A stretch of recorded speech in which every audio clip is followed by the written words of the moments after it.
How are you doing? How's your re-exam preparation going on?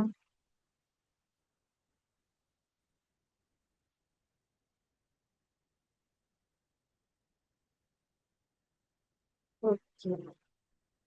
നിങ്ങൾക്ക് എന്നും send ചെയ്യുന്ന മെറ്റീരിയലും എല്ലാം ഫോളോ ചെയ്യാൻ പറ്റുന്നില്ലേ? എന്നും ഗ്രൂപ്പിൽ പറയാവുന്ന പറയുന്ന ടോപ്പിക്സ് നിങ്ങൾ പഠിക്കാൻ ശ്രമിക്കാറുമില്ലേ?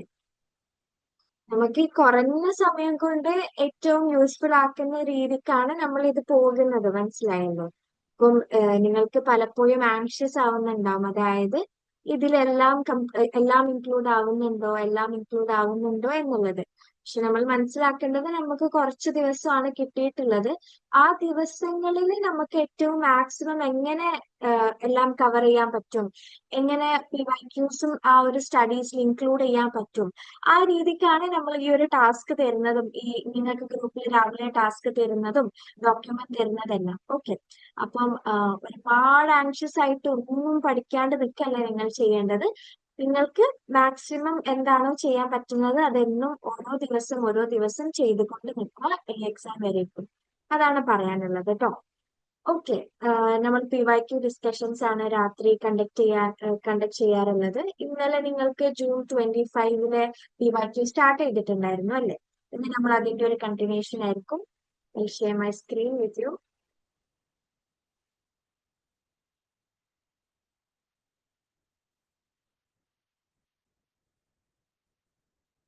Okay. First question. Who amongst the following attempted to reconcile discrepancies between various classical authors such as Plato and Aristotle, as well as between philosophy and poetry? Plato Aristotle തമ്മിലുള്ള ഈ ഒരു വ്യത്യാസങ്ങളിലൊക്കെ ആരാണ് ഇതെല്ലാം ഒന്ന് ഒത്തുതീർപ്പാക്കാൻ നോക്കിയിട്ടുണ്ടായിരുന്നത് എന്നാണ് ചോദിച്ചിട്ടുണ്ട്. ഓപ്ഷൻസിൽ സിഡ്നി ഉണ്ട്, ലോഞ്ചൈനസ് ഉണ്ട്, നിയോ പ്ലേറ്റോണിസ്റ്റ് ഉണ്ട്, ജോൺ ഡ്രൈഡൻ ഉണ്ട്. എല്ലാവരും ആൻസർ പറയാൻ ശ്രമിക്കണേ. സി പറയുന്നുണ്ട്. Let us look into it. Okay. C, Neoplatonist തന്നെയാണ് ആൻസർ. ആരാണ് ഈ നിയോ പ്ലേറ്റോണിസ്റ്റ് എന്ന് നിങ്ങൾ ഇപ്പൊ മനസ്സിലാക്കി വെക്കണം. നിയോ പ്ലാറ്റോണിസ്റ്റ് എന്ന് പറഞ്ഞാല് ഫിലോസഫേഴ്സ് ആണ്. പ്ലോട്ടിനസ്, പോർഫിറി, പ്രോക്ലസ് എന്ന ഈ പറയുന്ന ഈ ഫിലോസഫേഴ്സിനൊക്കെ നമ്മൾ നിയോ പ്ലേറ്റോണിസ്റ്റ് എന്നായിട്ടാണ് കണക്കാക്കുന്നത്. അവർ ചെയ്തിട്ടുണ്ടായിരുന്നത് എന്താണെന്ന് വെച്ചാല് ക്ലാസിക്കൽ ഫിലോസഫിക്കൽ ഓതേഴ്സ് ഒക്കെ ആയിട്ടുള്ള പ്ലേറ്റോ, അരിസ്റ്റോട്ടിൽ ഒക്കെ ഇവർക്കിടയിൽ ഒരുപാട് കാര്യങ്ങളിൽ അഭിപ്രായ വ്യത്യാസങ്ങളും പല കാര്യങ്ങളും വ്യത്യാസങ്ങളൊക്കെ ഉള്ളതായിട്ട് നമ്മൾ പഠിച്ചിട്ടുണ്ട്. അപ്പം ഇവർ തമ്മിലുള്ള ഈ ഒരു പ്രശ്നങ്ങൾ, ഈ ഒരു വ്യത്യാസങ്ങളൊക്കെ ഒന്ന് റീകൺസൈൽ ചെയ്യാൻ ശ്രമിച്ചിട്ടുള്ളവരും ആ ഒരു ഗ്യാപ്പ് ഫിലോസഫി അതുപോലെ തന്നെ പോയട്രി തമ്മിലുള്ള ഈ ഒരു ഗ്യാപ്പ് ഒക്കെ ബ്രിഡ്ജ് ചെയ്യാൻ വേണ്ടിയിട്ട് ശ്രമിച്ചിട്ടുള്ളവരായിരുന്നു ഈ ഒരു നിയോ പ്ലേറ്റോണിസ്റ്റ് എന്ന് പറയുന്ന ഈ group of philosophers. Okay. And അവരെന്താ ചെയ്തിരുന്നതെന്ന് വെച്ചാൽ അവർ പോയിട്രിയെ എപ്പോഴും അലിഗോറിക്കലി അതിനെ ഇന്റർപ്രിറ്റ് ചെയ്യാനാണ് നോക്കിയിട്ടുണ്ടായിരുന്നത്. ഓക്കെ. പോയട്രിക്ക് എപ്പോഴും ഡിവൈൻ ട്രൂത്ത്സിനെ ആൾക്കാരുടെ ഇടയിലേക്ക് എത്തിക്കാൻ പറ്റുന്ന, കൺവേ ചെയ്യാൻ പറ്റാവുന്ന ഒരു വെഹിക്കിൾ പോലെയാണ് അവർ കണ്ടിട്ടുണ്ടായിരുന്നത്. മനസ്സിലായല്ലോ? സോ അതാണ് നിയോ പ്ലേറ്റോണിസ്റ്റ്. ഇനി ബാക്കിയുള്ള ഓപ്ഷൻസിൽ സിഡ്നി ഉണ്ട്, ലോഞ്ചൈനസ് ഉണ്ട്, ഡ്രൈഡൻ ഉണ്ട്. സർ ഫിലിപ്പ് സിഡ്നി നോക്കുവാണെങ്കിൽ we know he is the author of N apology for poetry. അതിൽ സിഡ്നി എന്താണ് ചെയ്തിട്ടുണ്ടായിരുന്നത്? പോയട്രിയെ പ്യൂരിറ്റൻ അറ്റാക്സ് പോയട്രി എന്ത് ചെയ്തിട്ടുണ്ടായിരുന്നു? ഡിഫെൻഡ് ചെയ്യുന്നതാണ് നമ്മൾക്ക് കാണാൻ സാധിക്കുന്നത്. ആർക്ക് എന്ത് രീതിക്കുള്ള റെസ്പോൺസ് ആയിരുന്നു സർ ഫിലിപ്പ് സിഡ്നിയുടെ an apology for poetry?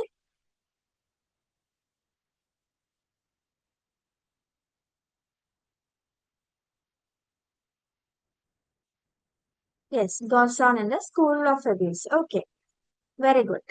And ലോഞ്ചൈനസിനെ നമ്മൾക്ക് എല്ലാവർക്കും അറിയാവുന്ന ഒരു കാര്യം എന്താന്ന് വെച്ചാൽ ഓൺ ദി സബ്ലൈം, സബ്ലിമിറ്റിയെ കുറിച്ച് പറഞ്ഞിട്ടുള്ള കാര്യങ്ങളായിരുന്നു.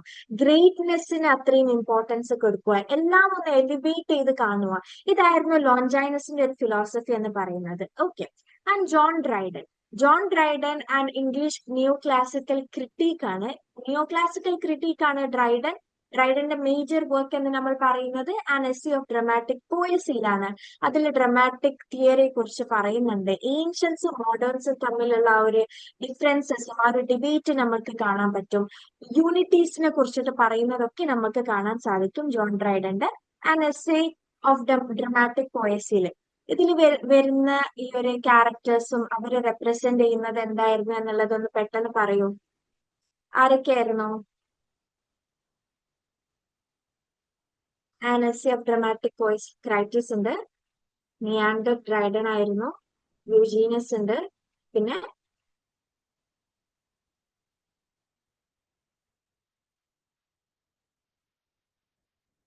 യെസ് ക്രൈറ്റീസ് ഏൻഷ്യന്റ്,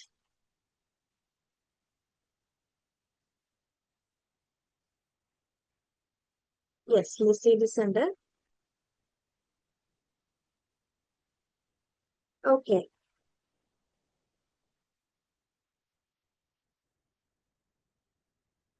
എന്തൊക്കെയായിരുന്നു? Yes Charles Sedley Lisideius. Okay, recall ചെയ്യാൻ പറ്റുന്നുണ്ടല്ലോ അല്ലെ? നമ്മൾ എപ്പോഴും പറയാറുള്ളതാണ് ആൻ എസ്സി ഓഫ് ഡ്രമാറ്റിക് പോയസിയിൽ നിങ്ങൾക്ക് ഈ ഒരു ആരെയാണ് റെപ്രസെന്റ് ചെയ്യുന്നത് എന്നുള്ളതൊക്കെ നോക്കുന്നത് വളരെ വളരെ ഇമ്പോർട്ടന്റ് ആയിട്ടുള്ള കാര്യമാണ് എന്നുള്ളത്. അപ്പം ഈ 4 പേരും ആരെയാണ്, അവരെന്തിനൊക്കെയായിരുന്നു റെപ്രസെന്റ് ചെയ്തിട്ടുണ്ടായിരുന്നത് എന്നുള്ളത് നിങ്ങൾ കറക്റ്റ് ആയിട്ട് മനസ്സിലാക്കി വെക്കണം. Okay, yes. എപ്പോഴും റിപ്പീറ്റഡ്ലി ചോദിച്ചിട്ടുള്ള ഒരു മറ്റൊരു ക്വസ്റ്റ്യൻ ആണ് ഡ്രൈഡൻ ഇറ്റ്സെൽഫ് ആരെയാണ് റെപ്രസെന്റ് ചെയ്യുന്നത് എന്നുള്ളത്. നിയാൻഡർ ഡ്രൈഡൻ ആണ്. ഡ്രൈഡൻ എന്തിനെയാണ് റെപ്രസെന്റ് ചെയ്തിട്ടുണ്ടായിരുന്നത്? എന്തിനെയാണ് റെപ്രസെന്റ് ചെയ്യുന്നുണ്ടായിരുന്നത് Dryden? Yes, English drama. Okay, very good. Okay, yes, Eugenius, Crites, Lisideius, Neander ആയിരുന്നു. ഈ 4 സ്പീക്കേഴ്സ് എന്ന് പറയുന്നത് സർ റോബർട്ട് ഹവേർഡ് ആയിരുന്നു ക്രൈറ്റിസ്, ചാൾസ് സാക്വിൽ ആയിരുന്നു യുജീനിയസ്, സർ ചാൾസ് സെഡ്ലി ആയിരുന്നു ലിസീഡിയസ്, ആൻഡ് ഡ്രൈഡൻ ഹിംസെൽഫ് ആയിരുന്നു നിയാൻഡർ. നിയാൻഡർ എന്ന് പറഞ്ഞാൽ ന്യൂ മാൻ എന്നുള്ള ഈ ഒരു മീനിങ് കൂടെ ഉണ്ട് എന്നുള്ളതും മനസ്സിലാക്കി വെക്കുക. ഓക്കെ, സോ ഇതിന്റെ answer Neoplatonist. Moving on to our next question. Arrange the following books in chronological order. കുറച്ച് ബുക്സ് തന്നിട്ടുണ്ട്, അത് ക്രൊണോളജിക്കൽ ഓർഡർ ആക്കാൻ വേണ്ടിയിട്ടാണ്. G.N. Shuster's The English Ode from Milton to Keats, Paul H. Fry's The Poet's Calling in the English Ode, John Heath Stubbs' The Ode, Carol Madison's Apollo and the Nile, G.M. Foley's Oral Traditional Literature. കുറെ ഒരു ഓഡിന്റെ ഭാഗത്തു നിന്ന് വന്നിട്ടുള്ള question ആണ്.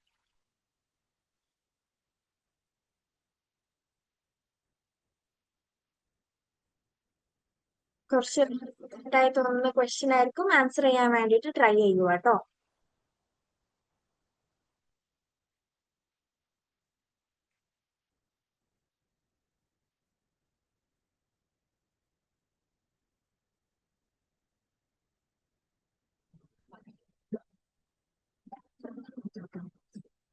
Correct chronological arrangement അവരുടെ publication year പ്രകാരം എങ്ങനെയാണെന്ന് വെച്ചാൽ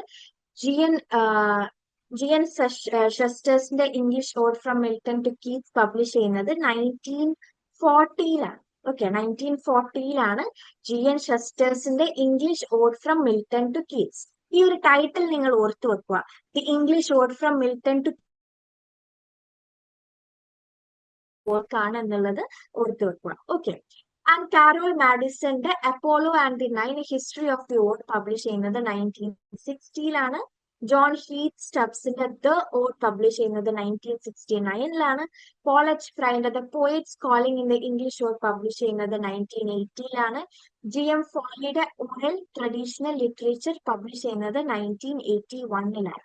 ഓക്കെ, അപ്പം ഇതൊക്കെ നമ്മൾ കാണുന്നത് ഒരു 20th സെഞ്ചുറി ക്രിട്ടിക്കൽ സ്കോളർഷിപ്പിന്റെ ആ ഒരു ഭാഗത്തു നിന്നാണ് ഈ ഒരു ക്വസ്റ്റ്യൻ വന്നിട്ടുള്ളത്.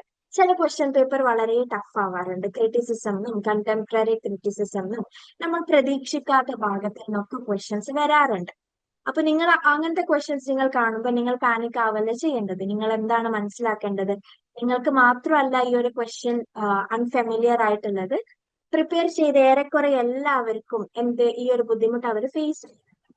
എന്നാലും നിങ്ങൾക്ക് പറ്റാവുന്ന രീതിക്ക് ഏറ്റവും ഇന്റലിജന്റ് ആയിട്ട് അതൊന്ന് ആൻസർ ചെയ്യാൻ വേണ്ടിയിട്ട് നോക്കുക എന്നുള്ളതാണ് ചെയ്യാൻ പറ്റാവുന്ന കാര്യം. ഓക്കെ, അപ്പം exam question paper except for cancel ആയിട്ടുള്ള ഈ ഒരു റീ എക്സാം അല്ലാണ്ട് നോക്കുവാണെങ്കിൽ ക്വസ്റ്റ്യൻ പേപ്പറിൽ എല്ലാ രീതിക്കും ക്വസ്റ്റ്യൻസ് എപ്പോഴും വരാറുണ്ട്. ഓക്കെ, ആ ഒരു റിയാലിറ്റി നമ്മൾ മനസ്സിലാക്കണം.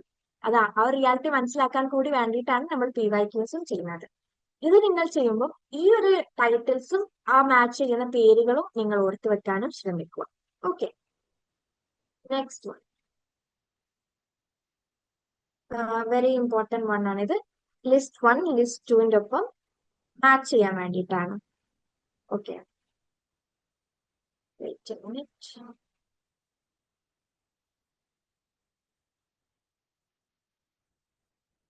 സൈറ്റേഷൻ ടേംസിൽ നിന്നാണ് ഇത് വന്നിട്ടുള്ളത്. പാസിം, ലോക്സൈറ്റ്, ഇഡം, എക്സീക്, ഇവിടെ നിന്നാണ് ഇത് വന്നിട്ടുള്ളത്. In the place cited, the same and following here and there throughout.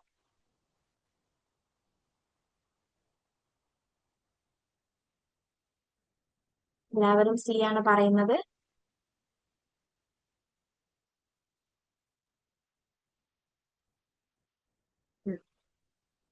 ആദ്യം തന്നെ അറിയാവുന്നത് മാച്ച് ചെയ്യാൻ വേണ്ടിയിട്ട് നോക്കുക കേട്ടോ.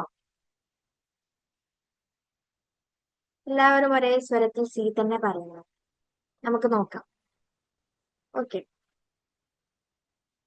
ഈ അബ്രീവിയേഷൻസ് ഇതൊക്കെ ലാറ്റിൻ ഫ്രേസ് ആണ്. നമ്മൾ ഒരു പേപ്പറിന്റെ റിസർച്ച് മെത്തഡോളജിയുടെ ഭാഗത്ത് പഠിച്ചിട്ടുണ്ട്.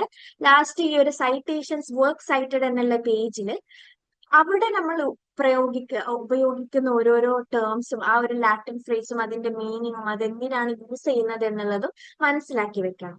ആദ്യം തന്നെ പാസിം എന്ന് നമ്മൾ നോക്കുവാണെങ്കിൽ സൈറ്റേഷൻ അതുപോലെ ഫ്യൂസിന്റെ അവിടെയും കൊടുക്കുന്നതാണിത്. പാസിം എന്ന് പറഞ്ഞാൽ ഹിയർ ആൻഡ് ദേർ അല്ലെങ്കിൽ ത്രൂ ഔട്ട് എന്നുള്ളതാണ്.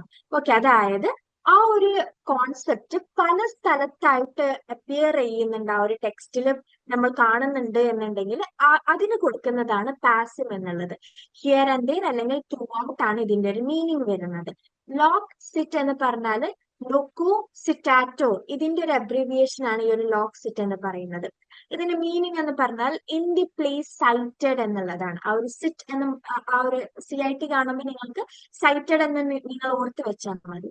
ഇതെന്താന്ന് വെച്ചാല് മുന്നേ കൊടുത്തിട്ടുണ്ടായിരുന്ന പേജിലോ അല്ലെങ്കിൽ പാസേജിലോ ഇതേ എക്സാക്ട് ആയിട്ടുള്ള സൈറ്റ് ചെയ്തിട്ടുള്ള വർക്ക് തന്നെയാണ് എന്നുള്ളത് അറിയിക്കാൻ വേണ്ടിയിട്ടാണ് ഈ ഒരു അബ്രീവിയേഷൻ നമ്മൾ യൂസ് ചെയ്യുന്നത്. ഓക്കെ, സോ അതാണ് ഈ ഒരു ലോക്ക് സിറ്റിന്റെ മീനിങ്. പിന്നെ ഐഡം പറഞ്ഞാൽ ദ സെയിം എന്നുള്ളതാണ്.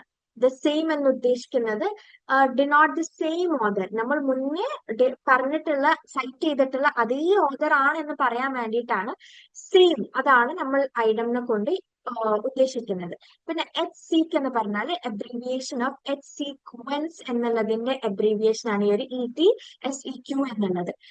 ആൻഡ് ഫോളോയിങ് എന്നാണ് ഇതിന്റെ ഒരു മീനിങ് വരുന്നത്. ഇത് ഇൻഡിക്കേറ്റ് ചെയ്യുന്നത് എന്താണെന്ന് വെച്ചാൽ ഈ ഒരു റെഫറൻസ് ചെയ്ത് വെച്ചിട്ടുള്ള പേജോ അല്ലെങ്കിൽ പേജസോ അതിനെ തുടർച്ചയായിട്ട് ഫോളോ ചെയ്യുന്നുണ്ട് എന്നുള്ളത് പറയാൻ വേണ്ടിയിട്ടാണ്.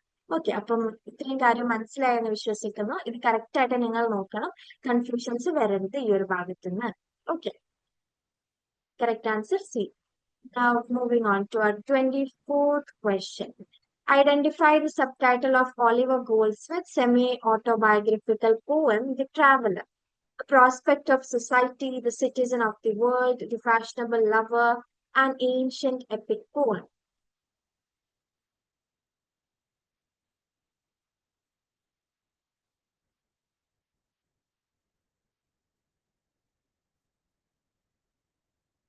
The Traveler. Oliver Goldsmith's The Traveler. അതിന്റെ സബ് ടൈറ്റിൽ ആണ്. വർക്ക്സിന്റെ സബ് ടൈറ്റിൽസ് നോക്കുന്നത് വളരെ ഇമ്പോർട്ടന്റ് ആണ്. ഓക്കെ, നമ്മളൊരു വർക്ക് പഠിക്കുന്ന സമയത്ത് അതിനൊരു സബ് ടൈറ്റിൽ ഉണ്ട് എന്നുണ്ടെങ്കിൽ ആ ഒരു സബ് ടൈറ്റിൽ നിങ്ങൾ നോട്ട് ചെയ്യണം എന്നുള്ളതാണ് പറയാവുന്നത്. NTA ചോദിക്കാൻ ഇഷ്ടമുള്ള ഒരു ക്വസ്റ്റ്യൻ ആണ് ഈ ഒരു സബ് ടൈറ്റിൽസ്. A ആണ് എല്ലാവരും പറയുന്നത്, B പറയുന്നുണ്ട്, Aയും Bയും പറയുന്നുണ്ട്. അവിടെയാണല്ലേ കൺഫ്യൂഷൻ വന്നിട്ടുള്ളത്.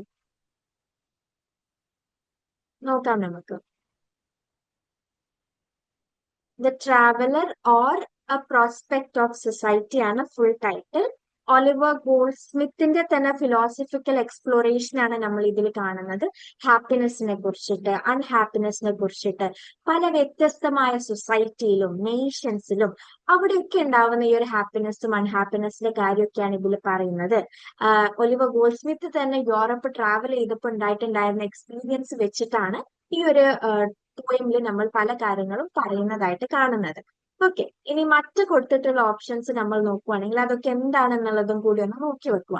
The citizen of the world, ഇത് ഈ ഒരു title famous series of letters ആണ്. ലെറ്റേഴ്സ് അല്ലെങ്കിൽ എസ്സേ, ഗോൾഡ് സ്മിത്തിന്റെ തന്നെയാണത്.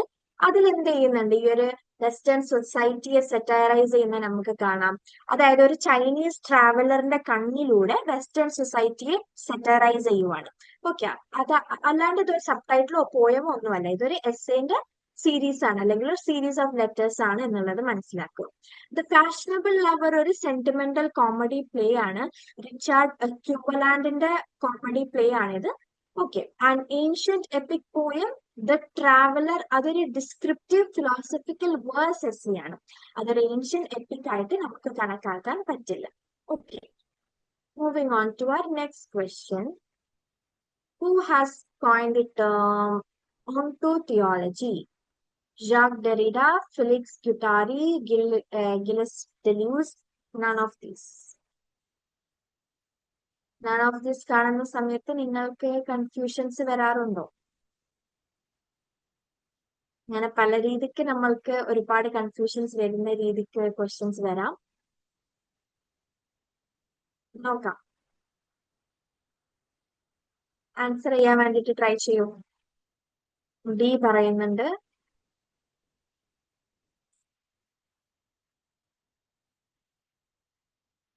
വേറെ ആർക്കും ആൻസർ ഇല്ലേ?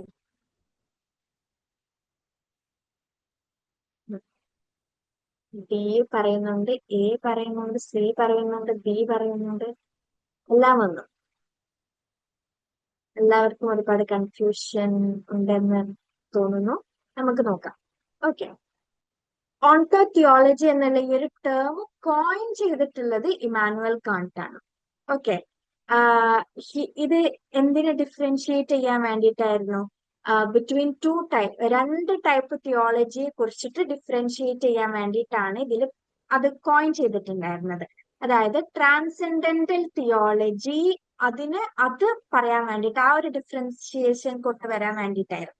ഓക്കെ, അതായത് നമുക്ക് ഗോഡിന്റെ എക്സിസ്റ്റൻസ്, ഗോഡ് ഉണ്ട് എന്നുള്ള ആ ഒരു കാര്യം പ്രൂവ് ചെയ്യാൻ വേണ്ടിയിട്ട് ജനറൽ എക്സ്പീരിയൻസിലൂടെ നമ്മൾ പ്രൂവ് ചെയ്യാൻ നോക്കുന്നു. ഓക്കെ, ആ ഒരു കോസ്മോ തിയോളജി എന്നുള്ളതാണ് ജനറൽ എക്സ്പീരിയൻസ് വെച്ചിട്ട് ഗോഡിന്റെ എക്സിസ്റ്റൻസ് പ്രൂവ് ചെയ്യാൻ നോക്കുന്നത്.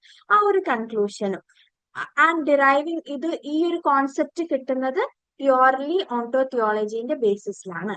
സോ കാന്റ് ആണ് ഇത് കോയിൻ ചെയ്തിട്ടുള്ളത്. അതുകൊണ്ട് തന്നെ മേലെ കൊടുത്തിട്ടുള്ള ഒരു തിയറിസ്റ്റും കറക്റ്റ് അല്ല. ഈ ഒരു നൺ ഓഫ് ദീസ് വരുമ്പോഴൊക്കെ,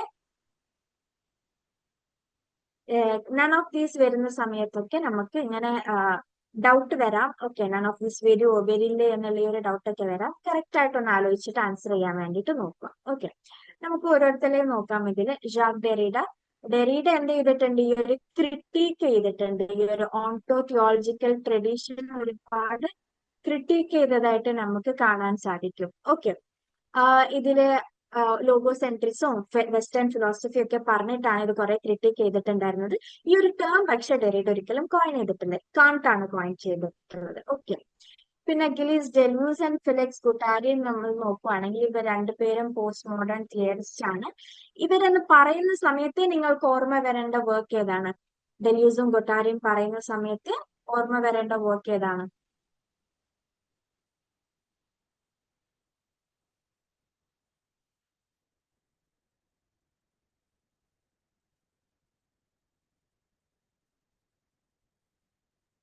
ഏതാണ്?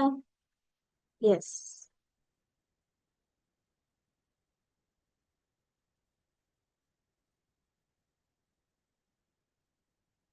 ആന്റൈ എഡിപ്പസ് ആണ് അല്ലെ? ഓക്കെ, ആന്റൈ എഡിപ്പസും അതുപോലെ തന്നെ 1000 പ്ലാറ്റ്യൂസ് ഒക്കെ നിങ്ങൾക്ക് ഓർമ്മ വരണം. അവർ ഓൺടോളജിയെ കുറിച്ചിട്ടും തിയോളജിയെ കുറിച്ചിട്ടൊക്കെ ഒരുപാട് ക്രിട്ടിക്കലി നോക്കിയിട്ടുണ്ട്. അവർ അസോസിയേറ്റ് ചെയ്യുന്ന, അവരുമായിട്ട് അസോസിയേറ്റ് ചെയ്യുന്ന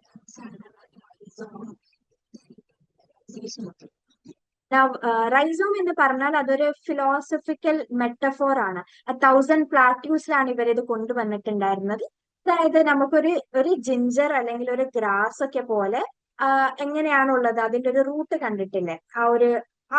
അതിനെ ബേസ് ചെയ്തിട്ടാണ് പറയാൻ ഈ ഒരു റൈസോം എന്നുള്ള ടേം യൂസ് ചെയ്തിട്ടുണ്ടായിരുന്നത്. അതായത് നോൺ ഹൈറാർക്കിക്കൽ ആയിട്ട് ഡീസെൻട്രലൈസ്ഡ് നെറ്റ്വർക്ക്സ്. ഓക്കെ, ഒരു ഹൈറാർക്കി ഒന്നും ഇല്ലാത്ത ആ ഒരു റൂട്ട് അറിയാലോ, ജിഞ്ചറിന്റെ റൂട്ട് അല്ലെങ്കിൽ ഒരു ഗ്രാസ് എങ്ങനെയാണെന്നുള്ളതൊക്കെ നമുക്ക് മനസ്സിലാക്കുന്ന സമയത്ത് മനസ്സിലാവും.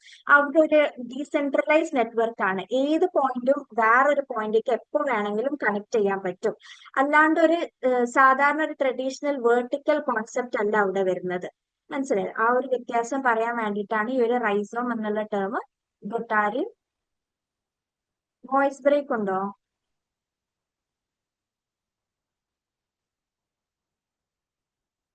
ഓക്കെ, ഇപ്പൊ ക്ലിയർ ആണോ voice?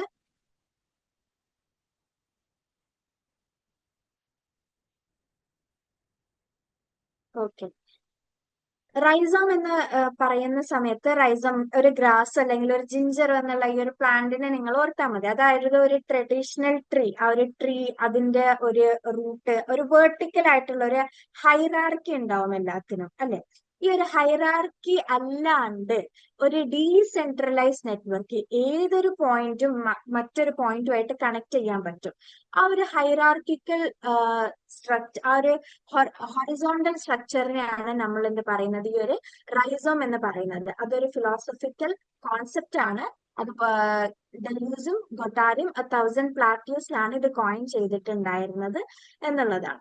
Okay.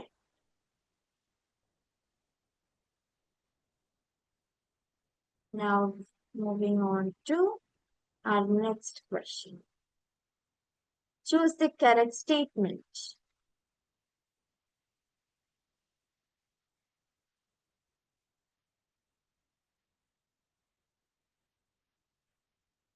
Miller's play The Crucible was first written in verse. The American Dream is a play by Edward Albee about the absurd situation and immediate realities. The American Dream is a novel by Ionesco about the problems of a middle-aged professional. Miller's play The Price is set in a Baroque palace in Eastern Europe, teasing social and metaphysical sophistication. Miller's play The Price explores the extent to which we retrospectively invent our own history. ഓരോ സ്റ്റേറ്റ്മെന്റും true ആണോ false ആണോ എന്നുള്ളത് നിങ്ങൾ നോക്കും. Correct ആയിട്ടുള്ള statement choose ചെയ്യാനാണ് പറഞ്ഞിട്ടുള്ളത്. നിങ്ങൾക്ക് എന്തായാലും ഷുവർ ആയിട്ടുള്ള സ്റ്റേറ്റ്മെന്റ്സ് ആദ്യം തന്നെ ചൂസ് ചെയ്യൂ എന്നുള്ളതാണ്.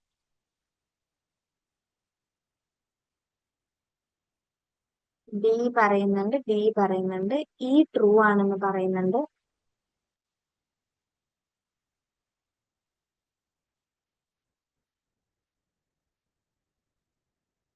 നോക്കാം നമുക്ക്. ഡി ട്രൂ ആണെന്ന് പറയുന്നവരുണ്ട്. ഇപ്പം ഇയും ഡിയും ട്രൂ ആണെന്ന് പറയുന്നു. അതായത് ഓപ്ഷൻ ബി ആവും അപ്പം. Let's look into it. Okay.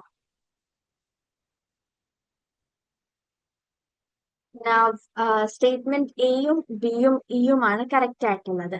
Arthur Miller എന്ത് ചെയ്യുന്നുണ്ട്, ഈ ഒരു റൈറ്റിംഗ് ദ ക്രൂസിബിൾ എന്നുള്ളത് എഴുതുന്ന സമയത്ത് ഒരുപാട് എക്സ്പ്ലോർ ചെയ്യുന്നുണ്ടായിരുന്നു.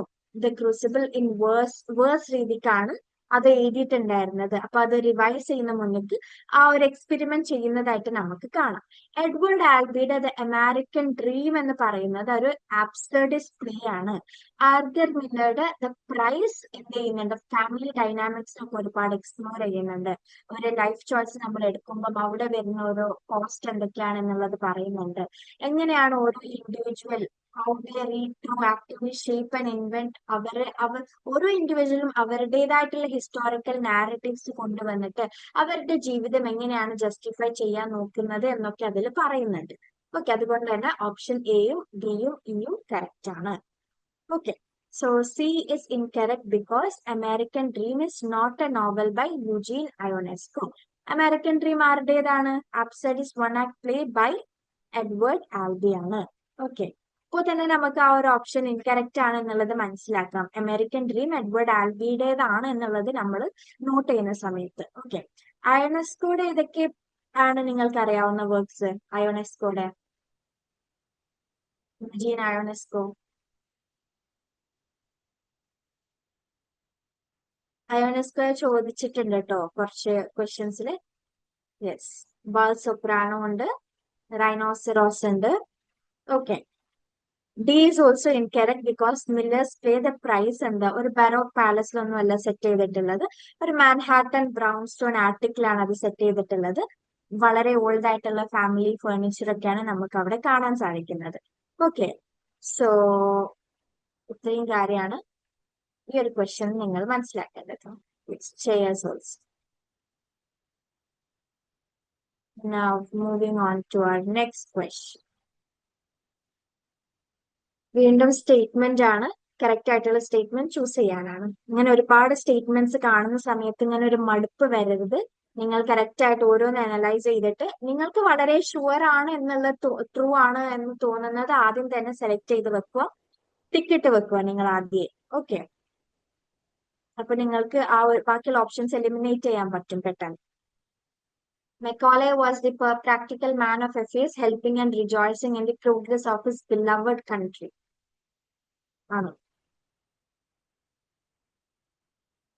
Ruskin was like a Hebrew prophet just in from the desert, and the burden of his message was, woe to them that are at ease in Zion. Arnold was much like the cultivated Greek. His voice was soft, his speech sour, but he left the impression that you must be deficient in culture. Newman was like the best French prose writers in expressing his thought with such naturalness and apparent ease that without thinking of style, we received exactly the impression which he meant to convey. ഇവരെ കുറിച്ചിട്ടൊക്കെ നമുക്കൊരു ധാരണ വേണം, എന്നാലാണ് ഇതൊന്ന് answer ചെയ്യാൻ പറ്റുക. ABC ആണോ എന്ന് ചോദിക്കുന്നുണ്ട്, B ട്രൂ ആണെന്ന് പറയുന്നുണ്ട്.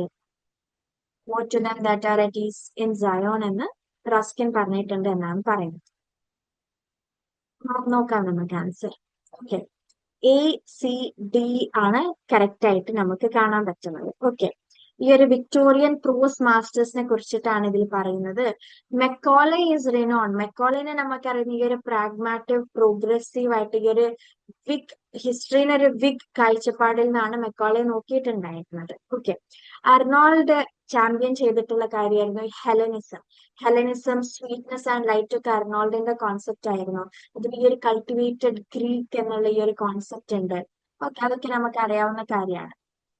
ജോൺ ഹെൻറി ന്യൂമാന്റെ പ്രോസ് സെലിബ്രേറ്റ് ചെയ്യുന്നത് വളരെ ലൂസിഡ് ആയിട്ടുള്ള, വളരെ എഫേർട്ട്ലെസ് ആയിട്ടുള്ള ഒരു പ്രോസ് ആയിരുന്നു ന്യൂമാന്റേത്. ഓക്കെ, ആൻഡ് ഇതിന് നമുക്ക് പലപ്പോഴും കമ്പയർ ചെയ്യുന്നത് ഫൈനസ്റ്റ് ഫ്രഞ്ച് പ്രോസ് ഒക്കെ ആയിട്ടാണ് കമ്പയർ ചെയ്യാറുള്ളത്, ന്യൂമാന്റെ പ്രോസ്. ഓക്കെ, സോ ബി നമ്മൾ നോക്കുന്ന സമയത്ത് the statement comparing Ruskin to a Hebrew prophet just in from the desert, crying woe to them are at ease in Zion. ഇതൊരു ഇനാക്യുറേറ്റ് ആയിട്ടുള്ള ഒരു ക്രിട്ടിക്കൽ സമ്മറി ആണ്. ഓക്കെ, റസ്കിൻ വളരെ moralistic ആയിട്ടുള്ള ഒരു പ്രൊഫറ്റിക് ആയിട്ടുള്ള ഒരു ക്രിട്ടിക് ആണ് എന്നുണ്ടെങ്കിലും ഇത് വളരെ ഒരു റോങ് ആയിട്ടുള്ള ഒരു ആട്രിബ്യൂഷൻ ആയിരുന്നു. Okay, now moving on to next one. Lord Curzon used to use the report of Indian Universities Commission of 1902 to decentralize school education, give representation to Indians in policy making, centralize school education under a Director General of Education.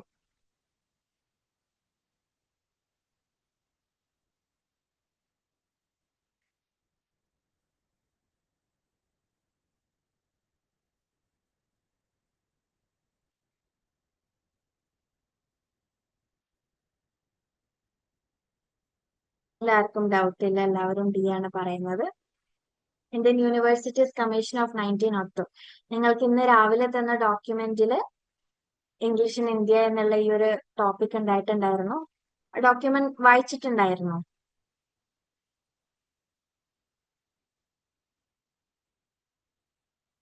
Okay, complete ചെയ്യാത്തവർ എത്രയും പെട്ടെന്ന് വായിക്കാൻ വേണ്ടിയിട്ട് നോക്കുക കേട്ടോ.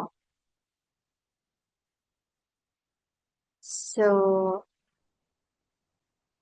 നോക്കാം നമുക്ക്. Lord കേഴ്സന്റെ 1902 കമ്മീഷനിൽ നമ്മൾ എന്താണ് കാണുന്നത്?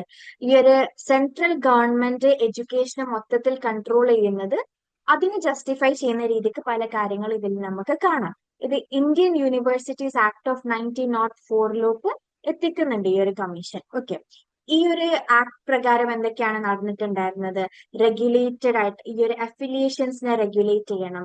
സെനറ്റ് കൺട്രോൾസിനെ ഒന്നും കൂടി ടൈറ്റൻ ചെയ്യുക. ഈ ഒരു സെൻട്രലൈസ് ചെയ്യുക. അക്കാഡമിക് ഗവേണൻസ് ഇന്ത്യയിൽ മൊത്തത്തിൽ ഒന്ന് സെൻട്രലൈസ് ചെയ്യുക. ഓക്കെ, ആ ഒരു ക്വാളിറ്റി ഇംപ്രൂവ് ചെയ്യുക. Research okay,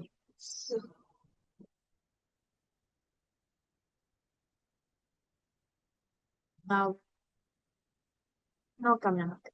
next, the study of how human beings acquire language and how we use language to speak and understand is called theoretical linguistics, sociolinguistics, applied linguistics, psycholinguistics. ഒന്ന് ആലോചിച്ചാൽ പെട്ടെന്ന് കിട്ടാവുന്ന answer ആണ്.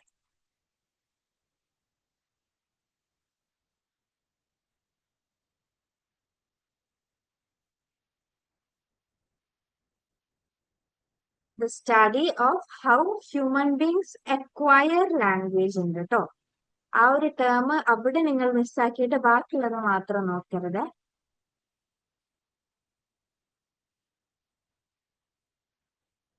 How human beings acquire language and how we use language to speak.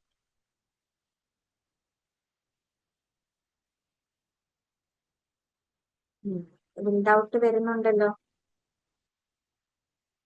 B പറയുന്നുണ്ട്, C പറയുന്നുണ്ട്, D പറയുന്നുണ്ട്.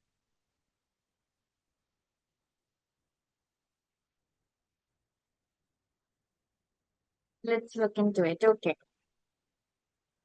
Psycho linguistics ആണ് answer. Okay, സൈക്കോ ലിംഗ്വിസ്റ്റിക്സിന്റെ ഒരു ബ്രാഞ്ച് ആണ്. അതിൽ സൈക്കോളജിയും ലിംഗ്വിസ്റ്റിക്സും മൊത്തത്തിൽ ഇന്റഗ്രേറ്റ് ചെയ്യുന്നുണ്ട്. അതിലാണ് ഈ ഒരു കോഗ്നിറ്റീവ് പ്രോസസ്സിനെ കുറിച്ചിട്ട് പറയുന്നത്. നമ്മൾക്ക് എങ്ങനെയാണ് ലാംഗ്വേജ് അക്വിസിഷൻ സംഭവിക്കുന്നത്, എങ്ങനെയാണ് ലാംഗ്വേജ് അക്വയർ ചെയ്യാൻ പറ്റുന്നത്, അതിനെ കുറിച്ചിട്ടും പ്രൊഡക്ഷനെ കുറിച്ചിട്ടും നമ്മുടെ ബ്രെയിൻ എങ്ങനെയാണ് അക്വയർ ചെയ്യുന്നത്, പ്രോസസ് ചെയ്യുന്നത് എന്നൊക്കെ പറയുന്നത് സൈക്കോ ലിംഗ്വിസ്റ്റിക്സ് ആണ്. അതുകൊണ്ടാണ് ഞാൻ പറഞ്ഞിട്ടുള്ളത് ഈ ഒരു ക്വസ്റ്റ്യൻ കാണിച്ച സമയത്ത് നിങ്ങൾക്ക് ഈ ഒരു how we use language to speak എന്നുള്ള ഭാഗം മാത്രമല്ല നിങ്ങൾ ഫോക്കസ് ചെയ്യേണ്ടത്. How human beings acquire language എന്നുള്ള ആ ഒരു സ്റ്റേറ്റ്മെന്റ് കൂടി നിങ്ങൾ മനസ്സിലാക്കണം. ഹൗ ഹ്യൂമൻ ബീങ്സ് അക്വയർ എങ്ങനെയാണ് നമുക്ക് ലാംഗ്വേജ് കിട്ടുന്നത് എന്ന് അപ്ലൈഡ് ലിംഗ്വിസ്റ്റിക്സിൽ പറയുന്നുണ്ടോ? അപ്ലൈഡ് എന്ന് പറയുന്ന സമയത്ത് നമുക്ക് മനസ്സിലാക്കാൻ പറ്റുന്നില്ലേ? അപ്ലൈ ചെയ്യുന്നതാണത്.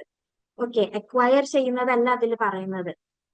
ഓക്കെ, അപ്പൊ ക്ലിയർ ആയിട്ട് നിങ്ങൾ ഓപ്ഷൻസ് കാണുന്ന സമയത്ത് പെട്ടെന്ന് തന്നെ ആൻസറിലോട്ട് പോവാണ്ട് ക്ലിയർ ആയിട്ട് നിങ്ങൾ ഓരോന്ന് അനലൈസ് ചെയ്യാൻ വേണ്ടിയിട്ട് നോക്കാൻ വേണ്ടിയിട്ട് ശ്രമിക്കണം കേട്ടോ. സോഷ്യോ ലിംഗ്വിസ്റ്റിക്സ് അല്ലാത്തത് എന്തുകൊണ്ടാണ്? സോഷ്യോ ലിംഗ്വിസ്റ്റിക്സ് എന്താണ്? ലിംഗ്വിസ്റ്റിക്സ് അവിടെ ഒരു ടേം വന്നിട്ടുണ്ടാവും ആ ഒരു ക്വസ്റ്റ്യനിൽ. സോഷ്യോ ലിംഗ്വിസ്റ്റിക്സ് ആണെങ്കിൽ ഏതാണ് ആ ഒരു term?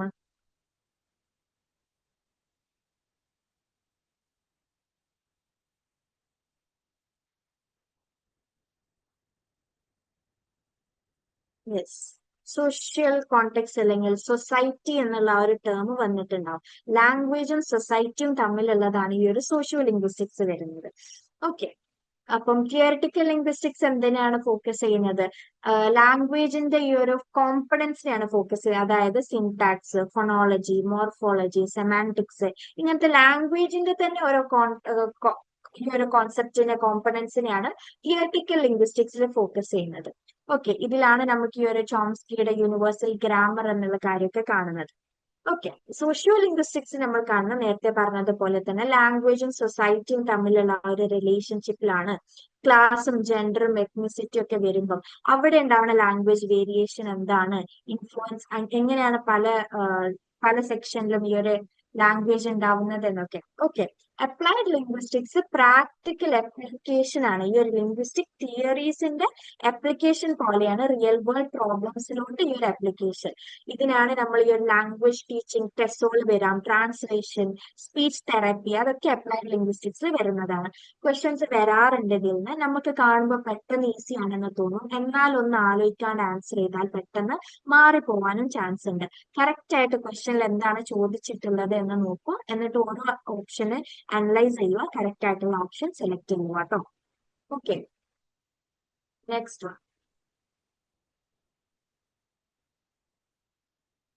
Choose the correct statements regarding scope of linguistics from the following: to describe and trace the history of all observable languages, to determine the forces that are permanently and universally at work in all languages, to study manifestations of civilized human speech only, to consider only correct speech and flowery language, delimit and define itself. ലിംഗ്വിസ്റ്റിക്സിന്റെ scope എന്താണ് എന്നുള്ളതാണ് ചോദിച്ചത്. ഒന്ന് ശ്രദ്ധിച്ച് വായിച്ചാൽ, ഓരോ statement ഒന്ന് നോക്കിയാൽ ആദ്യം തന്നെ എലിമിനേറ്റ് ചെയ്യൂ. ആദ്യം തന്നെ അല്ലാത്തതൊന്ന് എലിമിനേറ്റ് ചെയ്തു നോക്കും. പെട്ടെന്ന് നമുക്ക് എലിമിനേറ്റ് ചെയ്യാൻ പറ്റാവുന്ന ഒരു ഓപ്ഷൻ ഏതാ?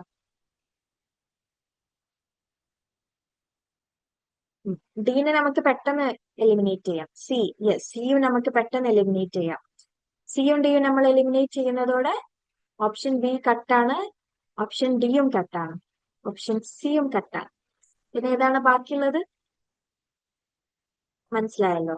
അപ്പൊ ഇങ്ങനെയും പെട്ടെന്ന് ഇതിനാണ് എലിമിനേഷൻ മെത്തേഡ് എന്ന് പറയുക. നിങ്ങൾ ആകെ ഒന്നാണ് നോക്കിയിട്ടുള്ളത്, അതിൽ നിങ്ങൾക്ക് ആൻസർ കിട്ടി. ഓക്കെ, നമുക്ക് നോക്കാം.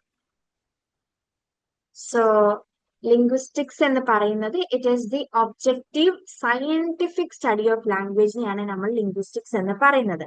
അതിന്റെ സ്കോപ്പ് എന്ന് പറയുന്നത് ഈ ഒരു history of languages, historical linguistics വരുന്നുണ്ട് അതില്. അപ്പം യൂണിവേഴ്സൽ പ്രിൻസിപ്പിൾസ് വെച്ചിട്ട് അവിടെ എല്ലാ ഹിസ്റ്റോറിക്കൽ ലാംഗ്വേജസിലുള്ള ആ ഒരു യൂണിവേഴ്സൽ പ്രിൻസിപ്പിൾസ് എന്താണ്, അവിടെ തിയറിറ്റിക്കൽ ലിംഗ്വിസ്റ്റിക്സ് വരുന്നുണ്ട്. ഓക്കെ, അതിൻ്റെതായ മെത്തഡോളജിയും ബൗണ്ടറി ഒക്കെ അതിൽ വരുന്നുണ്ട്. എയും ബിയും ഇയും. അതുകൊണ്ട് തന്നെ സ്കോപ്പ് ഓഫ് ലിംഗ്വിസ്റ്റിക്സ് പറയുന്നത് കറക്റ്റ് ആണ്. സ്വാഭാവികമായിട്ടും study manifestation of civilised human speech only എന്ന് പറയുന്നത് റോങ് ആണ്. ലിംഗ്വിസ്റ്റിക്സ് ഇങ്ങനെ ജഡ്ജ് ചെയ്യാറില്ല സിവിലൈസ്ഡ് ആണോ അൺസിവിലൈസ്ഡ് ആണോ തമ്മിലൊന്നും. ഫ്ലവറി ആയിട്ടുള്ള ലാംഗ്വേജും കറക്റ്റ് സ്പീച്ചിനെ മാത്രമേ ഒരിക്കലും ഫോക്കസും ചെയ്യാറില്ല. Okay, so next one. Read the following statements.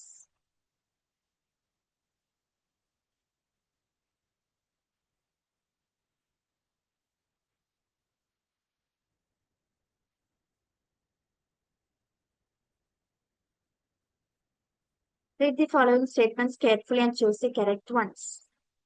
Patrick White, Christina Stead, and Robertson Davies are the famous Australian novelists. The notion of civilized barbarity was anticipated in H. Rider Haggard's 1887 novel Alan Quatermain, in which civilization is said to be only savagery, silver gilt. Novels like French Lieutenant's Woman, Midnight Children, and Waterland reconstruct traditional notions of history and subjectivity. O'Brien's Country Girls trilogy and McCarran's The Dark, which were banned in Ireland, were published during 1950s. The trauma of the mid-century years accounts for the prevalence of dystopian elements in novels like A Clockwork Orange, Lanark, and The Handmaid's Tale. പെട്ടെന്ന് eliminate ചെയ്യാൻ വേണ്ടിയിട്ടാണ് നിങ്ങൾ ആദ്യം തന്നെ നോക്കേണ്ടത്. അതിന് correct ആയിട്ട് നിങ്ങൾക്ക് ഇതിൽ കറക്റ്റ് ആണെന്ന് തോന്നുന്ന ഓപ്ഷൻസ് ഏതൊക്കെയാണെന്നുള്ളത് പെട്ടെന്ന് പറയും. അത് വെച്ചിട്ട് നമുക്ക് ഓപ്ഷൻസിൽ നിന്ന് എലിമിനേറ്റ് ചെയ്യാം. നിങ്ങൾക്ക് ഷുവർ ആയിട്ടുള്ളത് ഏതൊക്കെയാണ്? സി ട്രൂ ആണ്. ഓക്കെ, സി ട്രൂ ആണെന്ന് പറയുമ്പോൾ ഓപ്ഷൻ ബി എലിമിനേറ്റഡ് ആണ് കേട്ടോ.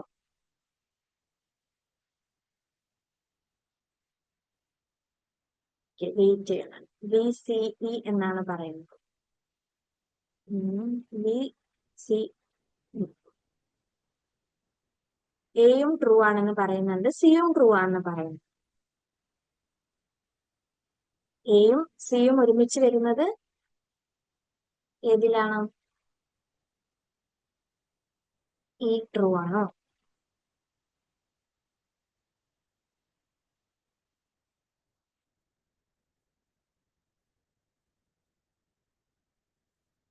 ട്രൂ ആണോ അല്ലേ?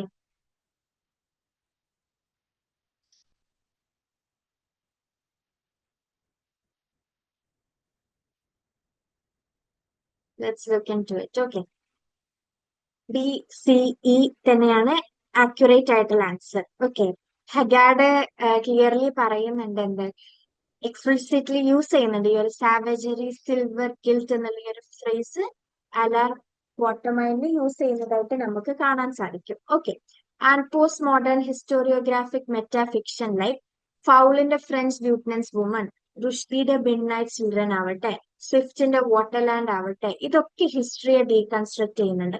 നിങ്ങൾ ഫ്രഞ്ച് ല്യൂട്ടനൻസ് വുമണോ മിഡ് നൈറ്റ് ചിൽഡ്രൻ ഒക്കെ വായിക്കുന്ന സമയത്ത് മനസ്സിലാവാതെ ഹിസ്റ്ററി എങ്ങനെയാണ് അതിൽ ഡീകൺസ്ട്രക്ട് ചെയ്യുന്നത് എന്നുള്ളത് മനസ്സിലാക്കാൻ പറ്റും. Okay, and mid century trauma എന്ത് ചെയ്തിട്ടുണ്ട്, ഈ ഒരു പോസ്റ്റ് വാർ ഡിസ്റ്റോപ്പിയൻ ഫിക്ഷൻ ആയിട്ടുള്ള ബർജസിന്റെ ക്ലോക്ക് ബുക്ക് ഓറഞ്ചും ആറ്റ്വുഡ് ആൻഡ് ഹാൻഡ്മെയ്ഡ്സ് ടെയിലിനും ഒക്കെ ഒരുപാട് ഇൻഫ്ലുവൻസ് ചെയ്തിട്ടുണ്ട് എന്നുള്ളതും നമുക്ക് പെട്ടെന്ന് ചൂസ് ചെയ്യാൻ പറ്റുന്ന ഒരു ഓപ്ഷനാണ്. സോ ബിയും സിയും ഇയും കറക്റ്റ് ആണ്. ഓക്കെ, എ ഇൻകറക്റ്റ് ആണ് because Robertson Davies is highly acclaimed Canadian novelist. Okay, Deptford trilogy എന്നൊക്കെയാണ് നമ്മൾ അറിയുന്നത്. കനേഡിയൻ നോവലിസ്റ്റ് ആണ് റോബർട്ട്സൺ ഡേവിസ്, ഓസ്ട്രേലിയൻ അല്ല. പാട്രിക് വൈറ്റും ക്രിസ്റ്റീന സ്റ്റേഡും അതിൽ ഓസ്ട്രേലിയൻ ആണ്, പക്ഷെ റോബർട്ട്സൺ ഡേവിസ് അല്ല.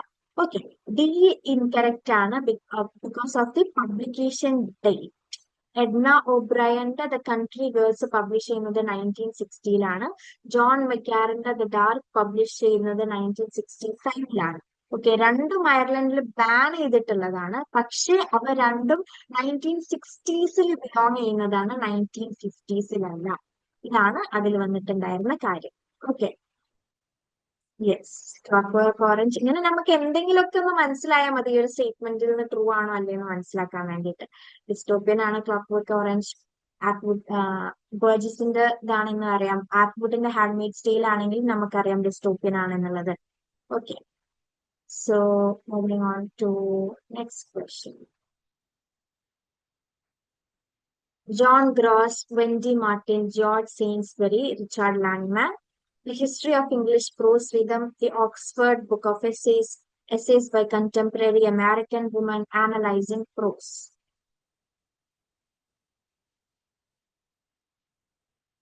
Yes, 1973 Nobel Prize winner Patrick White.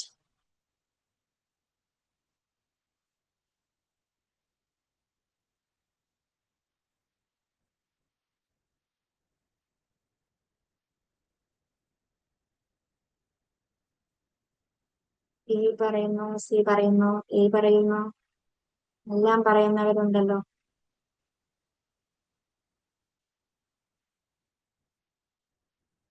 എയൊക്കെ എയിലാണ് ഇപ്പൊ കൂടുതൽ പേരും പറയുന്നത്.